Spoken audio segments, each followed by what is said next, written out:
What the hell? I'm still here. Missing Marine shows up at his own funeral. What happened next changed everything. The Marine Corps Honor Guard was folding the flag when Staff Sergeant Miguel "Ghost" Rodriguez walked through the chapel doors, his dress blues immaculate despite being officially dead for 18 months.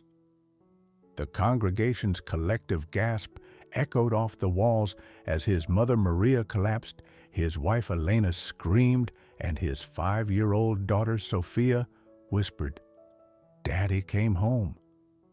The funeral director dropped the folded flag as 200 Marines rose to their feet in stunned recognition. Miguel's scarred hands gripped the chapel's doorframe. 18 months of classified operations and presumed death written across his weathered face. The man the Corps had declared KIA in Syria was very much alive, carrying secrets that would reshape everything his family thought they knew about sacrifice duty and the hidden cost of freedom. What happened next would prove that some missions extend beyond the battlefield, that love survives even official death certificates, and that sometimes the greatest battles are fought not with enemies, but with the bureaucratic machinery that treats warriors as expendable assets. Camp Pendleton, California, November 2024. The base chapel had hosted thousands of military funerals, but none quite like this one. The assembled congregation included Marines from Miguel's unit, extended family from across the Southwest, and neighbors from the military housing complex, where Elena had raised Sofia alone since receiving the dreaded notification. The ceremony was supposed to provide closure for a family that had lived in limbo since Miguel's disappearance during a classified operation in Syria. Miguel Rodriguez had been the perfect Marine enlisted straight from high school, served with distinction through multiple deployments, earned his sergeant stripes through competence rather than connections. His specialty was reconnaissance and intelligence gathering skills that made him valuable for operations that officially never happened. His final mission code, named Operation Silent Thunder, had involved infiltrating terrorist networks in Syria to gather intelligence on American hostages. The mission had gone wrong when Miguel's cover was blown, forcing him to disappear into the Syrian underground rather than risk capture and torture that could compromise ongoing operations. For 18 months, he'd lived as a ghost, working with Kurdish allies and CIA operatives to complete his mission while the Marine Corps processed his death certificate and his family grieved his loss. Elena Rodriguez had rebuilt her life around Miguel's absence with the strength that military spouses develop through necessity. The notification officers had delivered the news with military precision. The Secretary of the Navy regrets to inform you that your husband, Staff Sergeant Miguel Rodriguez, is missing and presumed dead following combat operations in Syria. The presumption had become official after 6 months, the death certificate allowing Elena to receive survivor benefits and begin the painful process of moving forward. 5-year-old Sofia had been 3 when her father deployed for the final time. Her memories of him were fragments preserved in photographs and bedtime stories that Elena told with decreasing frequency as time passed. The little girl had stopped asking when Daddy was coming home, accepting with childhood resilience that some people went away and never returned. Maria Rodriguez, Miguel's mother, had never accepted her son's death. The woman who'd raised him after his father's deportation possessed an intuitive certainty that Miguel was alive somewhere fighting to return home. Her insistence on keeping his room unchanged, Her refusal to attend memorial services and her constant prayers for his safe return had been dismissed as denial by well-meaning family members.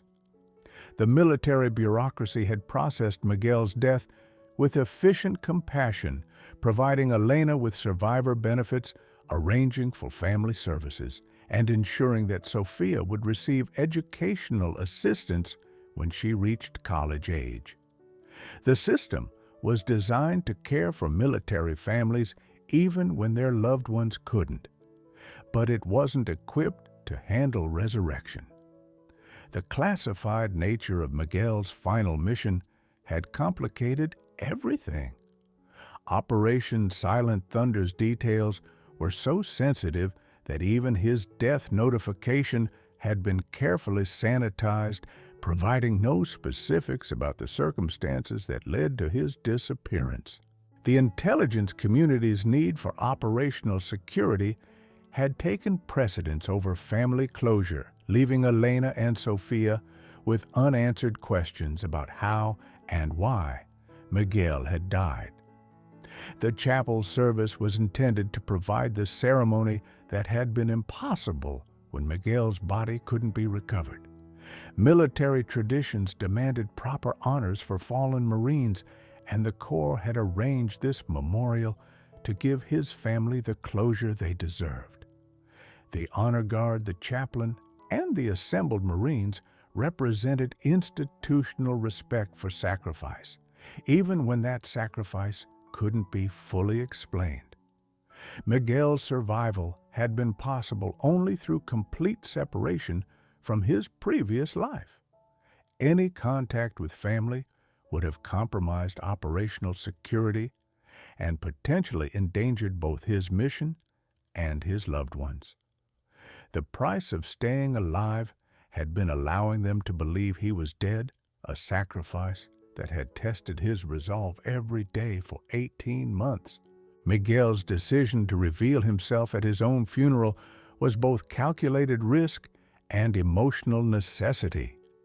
Intelligence operatives had finally confirmed that Operation Silent Thunder was complete. Terrorist cells were neutralized and American hostages were safe.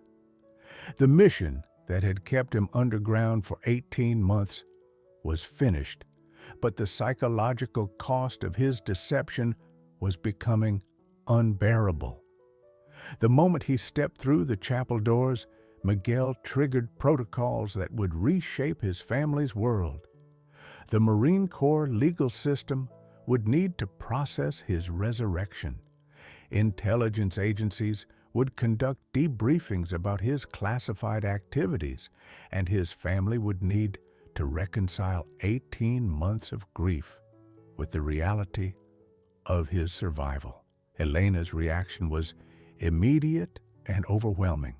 The woman who'd learned to live without him, who dated cautiously and considered remarrying, suddenly faced the husband she'd buried emotionally, if not physically. Her scream wasn't just surprise, it was the sound of a carefully reconstructed life being shattered by the return of someone who was supposed to stay dead.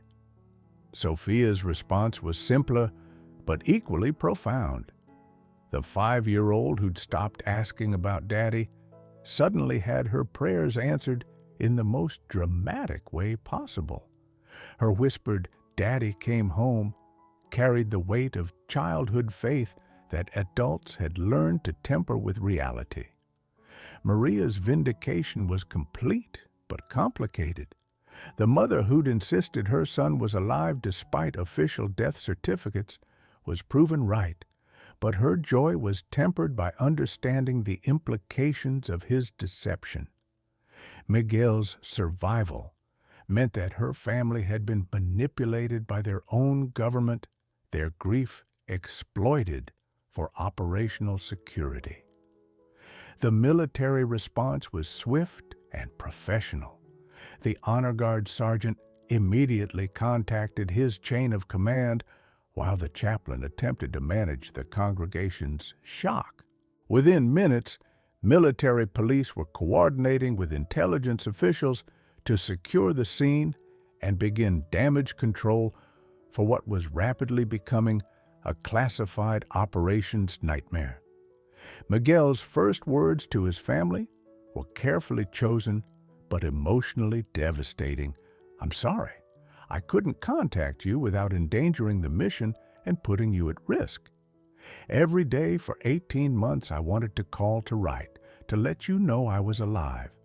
But love sometimes means protecting people even when it breaks your heart." The explanation satisfied no one, but provided a framework for understanding the impossible situation. Miguel's duty to his country had required sacrificing his duty to his family, creating moral complexity that would take years to fully process. His survival was miracle and betrayal, gift and theft, depending on perspective. The congregation's reaction reflected broader tensions about military service and family sacrifice. Some understood that classified operations required operational security that superseded personal considerations. Others were outraged that a family had been allowed to suffer unnecessarily, while their loved one completed missions that officially didn't exist. The media implications were staggering.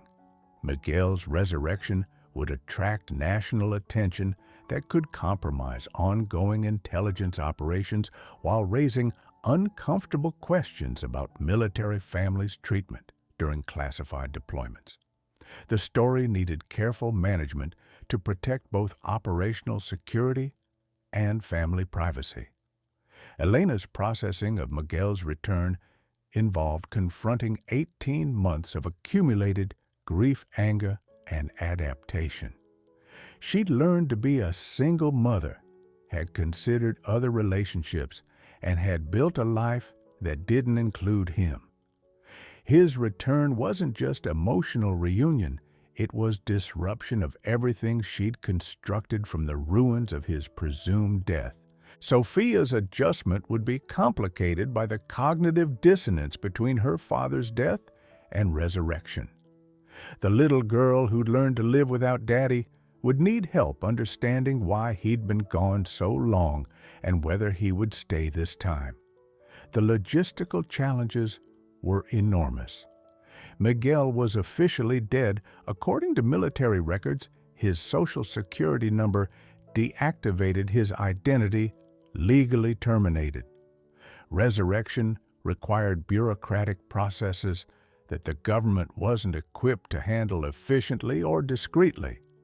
The family counseling that would follow would need to address trauma trust and the fundamental question of whether love could survive 18 months of intentional deception, even when that deception was motivated by national security rather than personal betrayal. The immediate aftermath of Miguel's appearance created a cascade of complications that no military protocol had anticipated. The chapel erupted in controlled chaos as Marines tried to process the resurrection of a comrade while protecting their families from potential security threats. Intelligence officials arrived within 20 minutes, transforming the funeral into a classified briefing that separated Miguel from his family just moments after their reunion. Elena's emotional journey became increasingly complex as the initial shock gave way to anger and betrayal. The woman who'd grieved her husband, raised their daughter alone, and begun considering remarriage suddenly faced the man who'd chosen mission over family. Her rage was justified and devastating. "You let me bury you, Miguel. I spoke at your memorial service." Sofia cried herself to sleep for months, asking why Daddy wasn't coming home. How do you explain 18 months of lies? Miguel's response revealed the psychological cost of his deception. "Every day I wanted to contact you. Every mission briefing included updates about you and Sofia that I couldn't acknowledge. I watched our daughter's birthday parties through surveillance footage. I read your letters to my grave site through intelligence intercepts. The mission required me to be dead to everyone I loved, including you. The military bureaucracy struggled to process Miguel's resurrection through systems designed for death but not rebirth. His official status was simultaneously alive and dead, creating legal contradictions that affected everything from pay records to family benefits. Elena had been receiving survivor benefits that she was technically no longer entitled to, while Miguel's back pay for 18 months of classified service couldn't be processed through normal channels. Sofia's adjustment was complicated by her age and the traumatic nature of her father's return. Child psychologists explained that her developmental stage made it difficult to understand why Daddy had been away if he wasn't really dead. Her questions were heartbreaking in their simplicity. If Daddy wasn't dead, why didn't he call me? Did I do something wrong? Is he going to go away again? The media attention escalated beyond military control when funeral attendees shared videos of Miguel's dramatic entrance on social media. The story went viral within hours, attracting national news coverage that forced Pentagon officials to address questions about classified operations and military family treatment. The narrative was irresistible. Marine returns from the dead to attend his own funeral. Intelligence agencies worked frantically to assess the security implications of Miguel's exposure. Operation Silent Thunder's success was now threatened by publicity that could reveal methods, sources, and ongoing operations in Syria. The mission that had saved American hostages was now endangered by the media attention surrounding Miguel's survival. Elena's transformation during this period was profound. The military spouse, who'd learned to accept official explanations, began questioning everything she'd been told about Miguel's service, his deployments, and the circumstances of his presumed death. Her trust in military institutions was shattered by the discovery that her grief had been manipulated for operational security. The community's response was divided and intense. Military families understood the complexity of classified operations and operational security requirements. Civilian neighbors were outraged that a family had been allowed to suffer unnecessarily while their loved one completed secret missions. The divide reflected broader tensions about military service and the hidden costs of national security. Miguel's psychological state was fragile despite his professional training. 18 months of deep cover operations had required him to suppress his identity as husband and father, while maintaining his effectiveness as an intelligence operative. The psychological compartmentalization that had kept him alive was now preventing his reintegration with family life. The legal complications multiplied as lawyers tried to untangle the implications of Miguel's resurrection. His marriage to Elena was technically intact despite the death certificate, but her financial decisions based on his presumed death created complex property issues. Sofia's status as a dependent child of a living versus deceased service member affected her educational benefits and health care coverage. The extended family's reactions were equally complex. Miguel's siblings had processed his death and moved on with their lives, while Elena's family had supported her through grief and encouraged her to consider remarrying. Everyone's emotional investment in Miguel's death made his return disruptive rather than purely celebratory. The intelligence community's debriefing process was intensive and necessary, but further delayed Miguel's reunion with his family. His knowledge of terrorist network Syrian politics and ongoing operations made him valuable for other missions, while his family waited to learn whether he would be deployed again immediately. Elena's consideration of divorce was practical rather than emotional.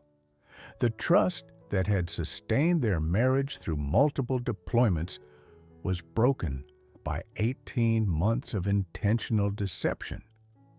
Her question was fundamental. If you could lie to me about being dead, what else have you lied to me about?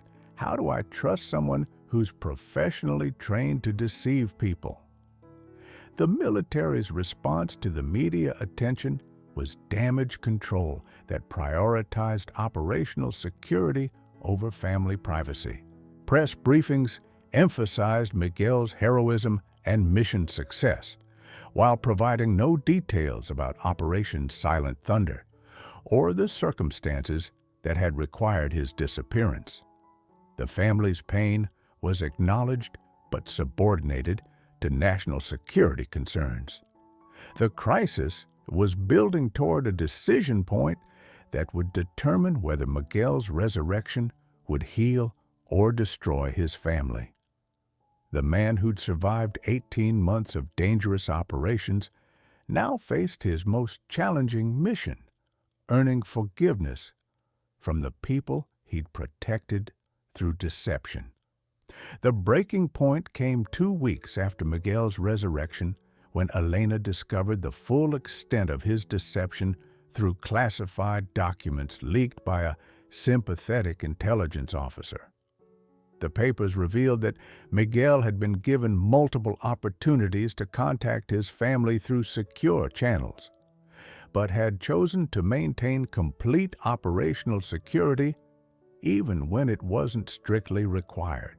The revelation that Miguel's total silence had been partially voluntary rather than completely necessary shattered Elena's remaining capacity for understanding. You chose the mission over us, Miguel, not just once, but every day for 18 months, when you could have found a way to let us know you were alive. You let our daughter believe her father was dead when you could have prevented it. Miguel's response was defensive and revealing. Elena, you don't understand the complexity of deep cover operations. Any contact, even through secure channels, could have compromised everything. American hostages' lives depended on my cover remaining intact. I couldn't risk their safety for personal comfort. The argument that followed was devastating to their relationship.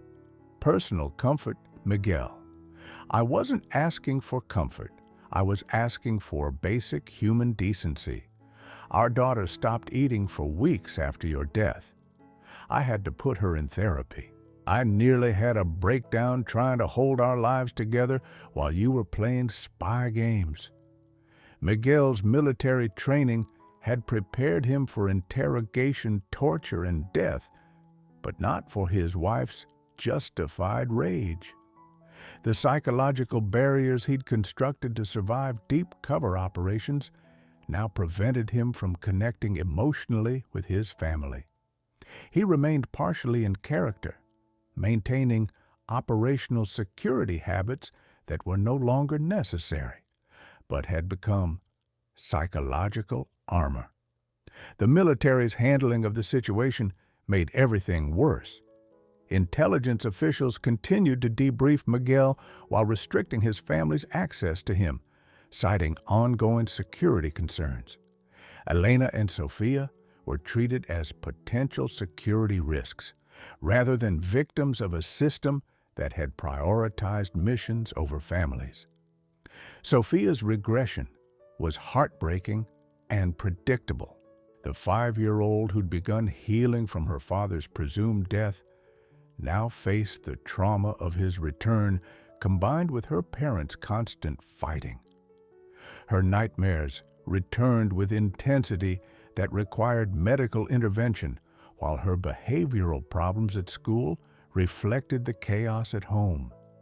The media circus intensified rather than diminished with reporters camping outside their military housing and attempting to interview family members about Miguel's return from the dead.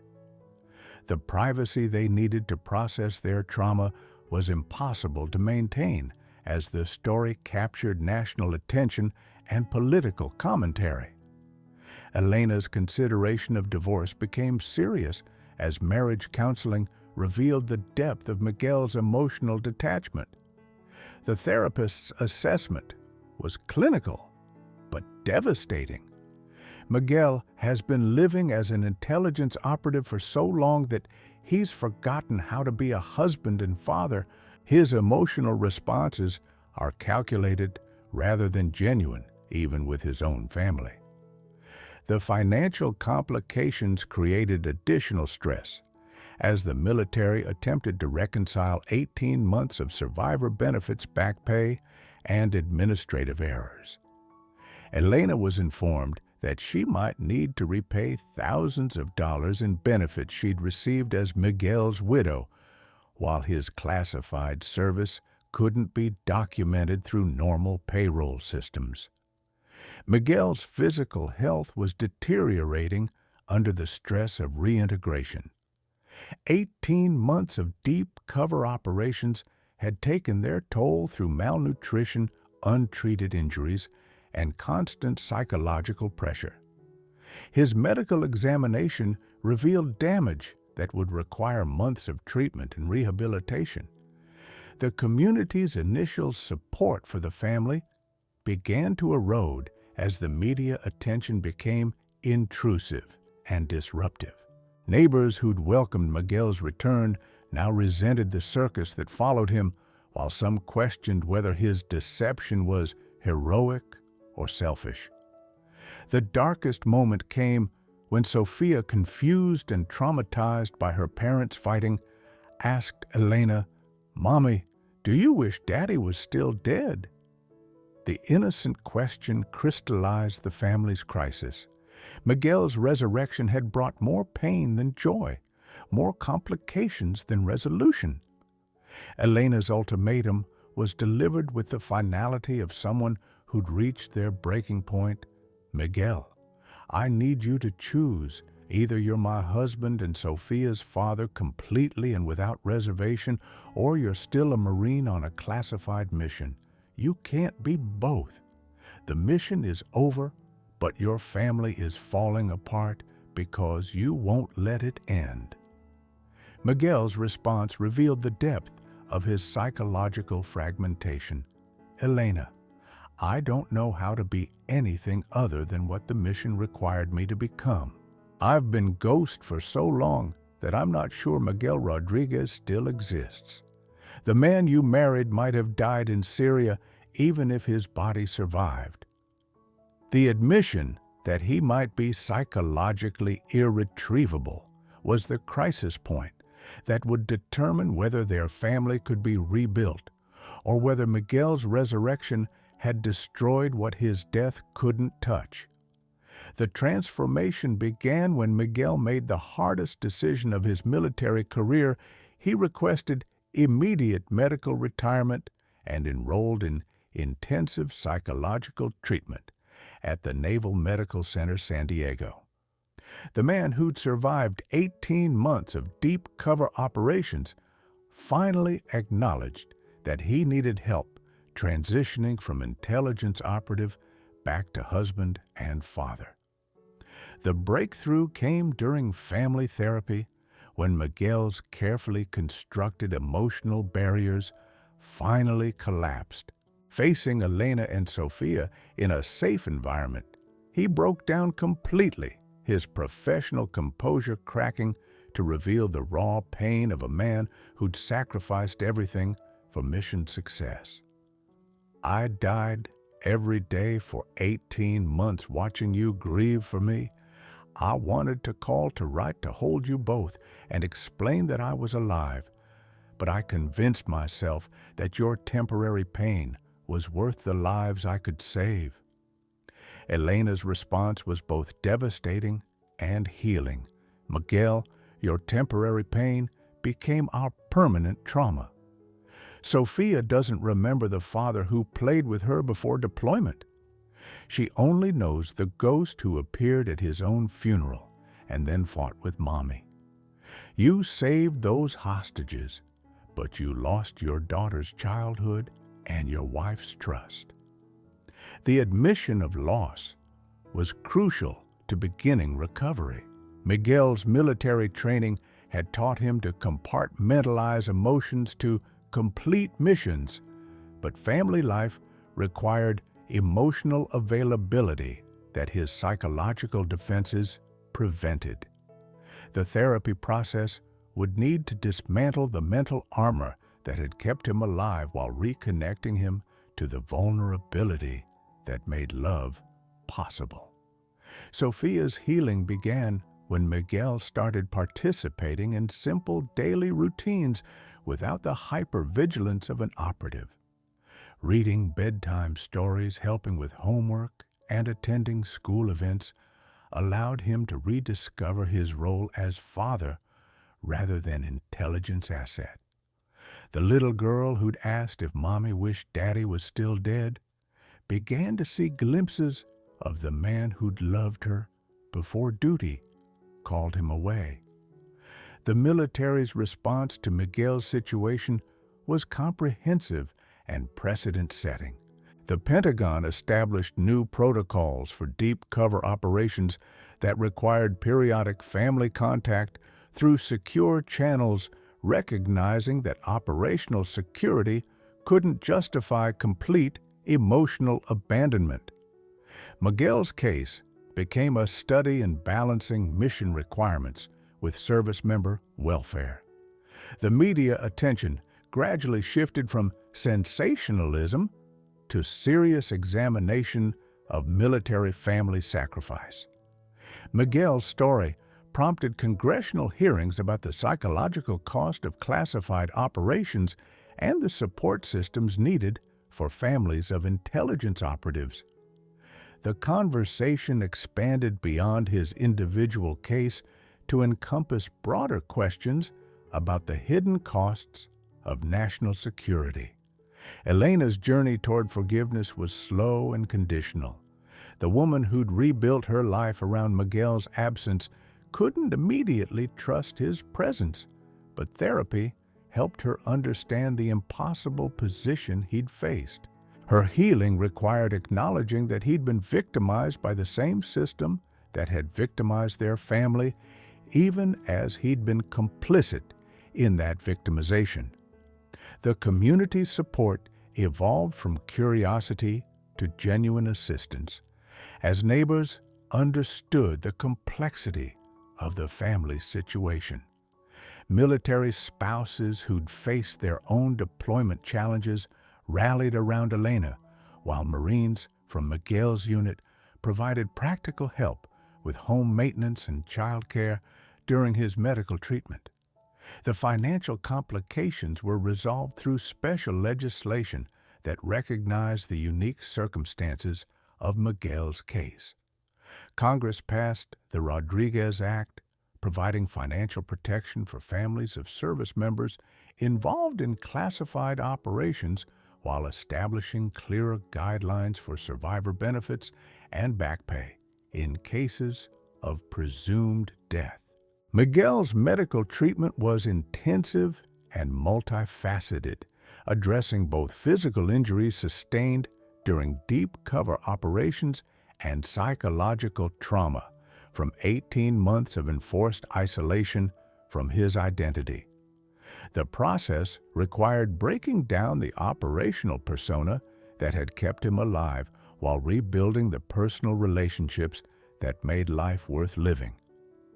The reconciliation process was measured in small victories rather than dramatic gestures. Miguel's first genuine laugh at one of Sofia's jokes, his unprompted hug when Elena had a difficult day, his ability to sleep without operational planning, each moment represented progress toward emotional reintegration. The military's recognition of Miguel's service was both public and private. He received classified commendations for Operation Silent Thunder's success, while publicly being honored for his sacrifice and dedication. The balance between operational security and family recognition required careful coordination but provided closure for everyone involved. The legal resolution of Miguel's resurrection required new precedents in military law.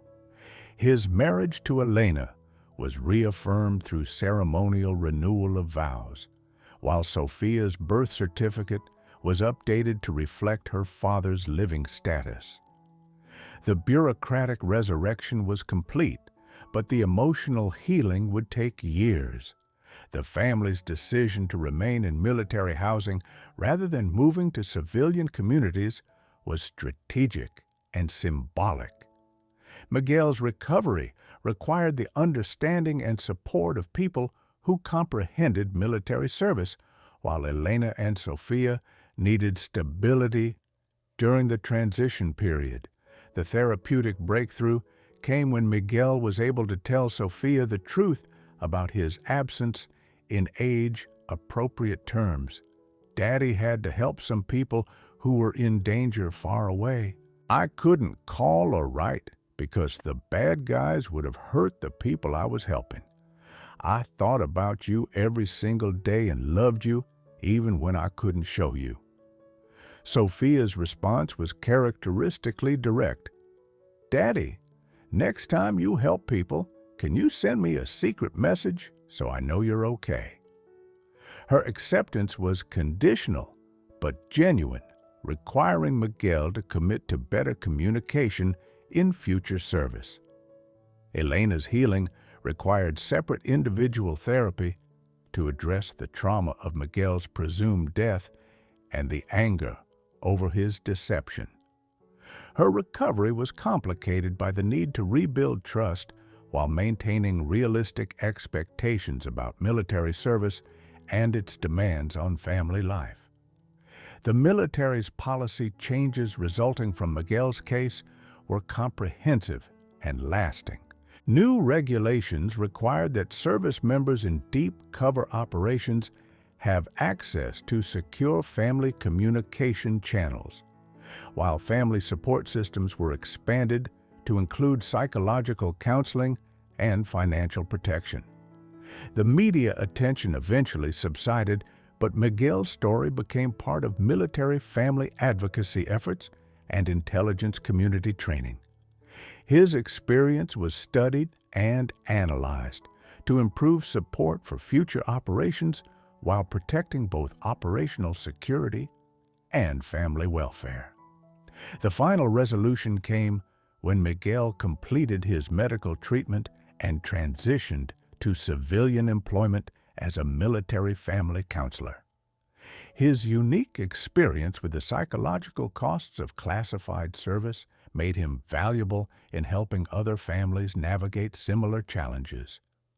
The renewal of vows ceremony was simple but profound, held in the same chapel where Miguel had interrupted his own funeral. The congregation included Marines from his unit family members who'd supported them through the crisis and therapists who'd helped them heal. Elena's words were carefully chosen. I'm not marrying the man who left on deployment or the ghost who returned from the dead. I'm marrying the man who fought to come back to us emotionally and psychologically. Miguel's response was equally meaningful. I promise to be present in our marriage and our family, not just physically, but emotionally. I promise that my next mission is being the husband and father you deserve, and that no other duty will take precedence over that commitment. Sofia's participation in the ceremony was the final symbol of family healing. The little girl who'd whispered, "Daddy came home" at his funeral now declared proudly, "My daddy came back for real this time." The Rodriguez precedent transformed military policy regarding classified operations and family welfare, establishing protocols that balanced operational security with basic human decency. Miguel's case led to the creation of secure family communication systems for deep cover operatives, mandatory psychological evaluation before and after classified deployments, and comprehensive support services for families of intelligence personnel. The immediate consequences were felt throughout the military community, as the Pentagon acknowledged that service members' effectiveness was directly connected to their families' well-being. The Rodriguez Act provided financial protection for families of presumed dead service members while establishing clearer guidelines for survivor benefits, back pay, and medical care during classification-related separations. Miguel's transformation from intelligence operative to family counselor created a new career path for veterans struggling with similar reintegration challenges. His unique experience with deep cover operations and family trauma made him exceptionally qualified to help other military families navigate the psychological costs of classified service. The counseling center he established at Camp Pendleton became a model for military family support throughout the armed forces. Elena's advocacy for military spouses gained national attention as she testified before Congress about the hidden costs of intelligence operations on families. Her testimony was instrumental in passing legislation that required intelligence agencies to consider family impact when planning long-term classified operations. The Elena Rodriguez Military Family Protection Act established support systems that had been lacking for decades. Sofia's resilience became a case study in child psychology, demonstrating how military children could recover from trauma when provided with appropriate support and honest communication. Her story influenced military family services policies that prioritized children's emotional needs during deployment-related separations. Pediatric psychologists used her case to develop better support protocols for military children facing similar challenges. The media attention surrounding Miguel's resurrection sparked a national conversation about the sacrifices made by military families during classified operations. The story challenged civilian assumptions about military service while highlighting the complex ethical questions surrounding operational security versus family welfare. The debate influenced public policy and military practices for years to come. The long-term impact extended beyond military communities to intelligence agencies, federal policy, and academic study of civil-military relations. Miguel's case became required reading at military academies, intelligence training centers, and family therapy programs, demonstrating the interconnected nature of operational effectiveness and personal stability.